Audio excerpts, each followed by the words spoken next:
seniors, welcome to Advisory on January 26th. This is Ms. Zimmer again in the College and Career Center. Today I'm going to go over a short video on how to pay for college.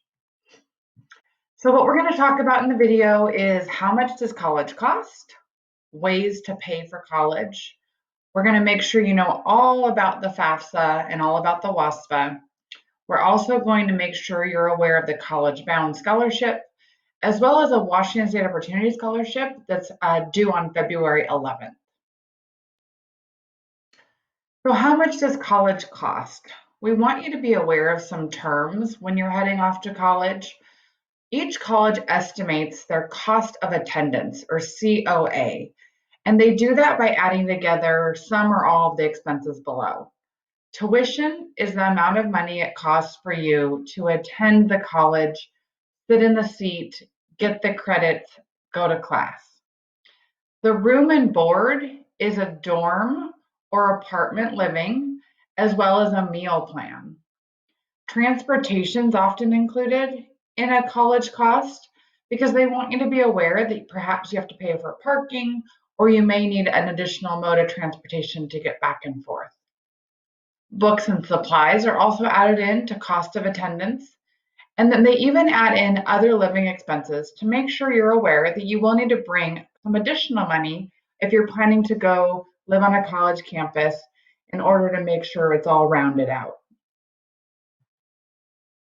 The cost of college can be overwhelming. We get that, but we want you to know that there's a lot of resources out there for you to pay for college. You may have a job currently and be putting money aside. You may plan to work while you're in college. You may be interested in getting some scholarships, or if you're eligible for grants or loans. These are all things we're going to chat about next.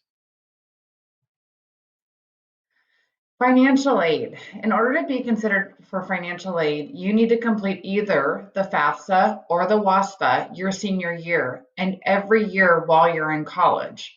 Remember, Washington State has the rule of one for financial aid applications. You either complete the FAFSA or the WASFA, not both. Each college determines financial aid eligibility. So once you fill out that financial aid application, it's the college that's going to give you information about the financial aid package. Scholarships are another option. There's different scholarships with different application requirements. Most scholarships require that you complete the FAFSA or WASFA, as some will have a need-based eligibility. Let's talk about this a little more. Scholarships are money awarded to students based on academic or other achievements to help them pay for their education. They generally do not have to be repaid. We're going to go more into scholarships in a next video in a couple of weeks. For now, we're going to stay focused on other financial aid options. Another option for financial aid is grants. Grants are a form of gift aid, usually based on need. A grant generally does not have to be repaid. Work Study is a financial aid program that allows students to work on campus or approved off-campus options to earn money to pay for college expenses. And then loans are money you can borrow and repay over time with interest in most cases. They can cover things like room and board or books, transportation, or those additional expenses, as well as tuition. In order to find out if you're eligible for the previously mentioned options, such as grants, loans, and work study, you'll need to complete a financial aid application. There's 2 financial aid applications in Washington State, but you'll only need to do one. The FAFSA is for students who are U.S. citizens. If you're a U.S. citizen, you'll go to fafsa.ed.gov and complete the FAFSA. What you're going to need is your Social Security number, as well as your income information and your parents' income information from 2019. Your parent will also need an FSA ID to complete your portion of the FAFSA. If your parent doesn't have a Social Security number, they're simply going to enter zeros on that portion of your financial aid application, and you'll be able to print a signature page for them to sign. For the WASFA, that's a Washington State application. This is for our non-US citizens. If you're unsure which application you need to complete, Ready Set Grad has a great website for you to answer some questions and determine which application you'll complete for financial aid. For the WASFA, you'll also need your parents' income information, your income information, as well as, again, from the 2019 tax year, as well as any other information such as parents' date of birth and a parent email address is handy to have on file. Once you have completed one of those financial aid applications, you're all set to now take that next step. The College Bound Scholarship was something that you might have heard of in middle school. If you signed up for the College Bound Scholarship in middle school, the second step happens now. You'll need to complete your high school diploma, have no felony convictions, and apply for the financial aid we just mentioned. In order to receive that scholarship, then you are made eligible through the college that you are submitting your financial aid application to. You also must be either a US citizen or a Washington resident. So either the FAFSA or the WASFA does apply for the College Bound Scholarship.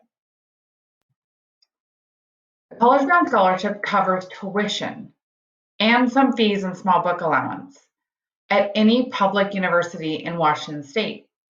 At University of Washington, that's up to $12,000 a year that's covered with grant money that, again, does not have to be repaid.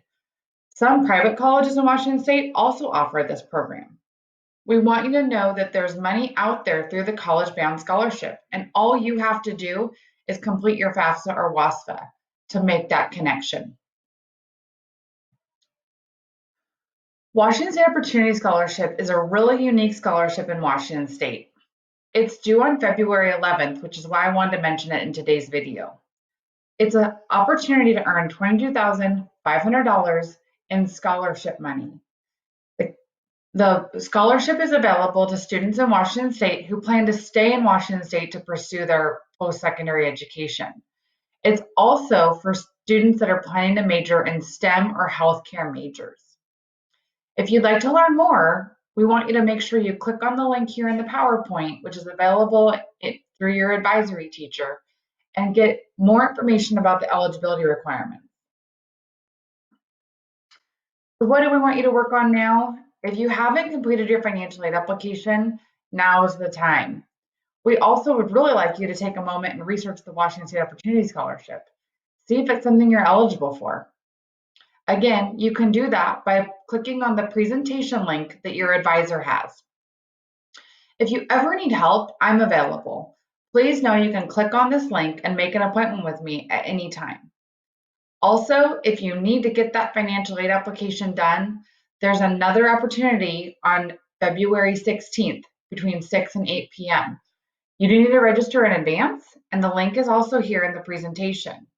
It's through the Washington Student Achievement Council, and they have experts on hand to help you get your financial aid application complete. So next time, what I'm going to chat with you guys about is how to apply to two-year and technical colleges. We want to make sure everybody has a plan, and hopefully we're covering all of your options. On February 2nd, we are going to go more in depth on scholarship information as well. If you have any questions, please let me know. Thanks for watching, and have a great day, Bulldogs.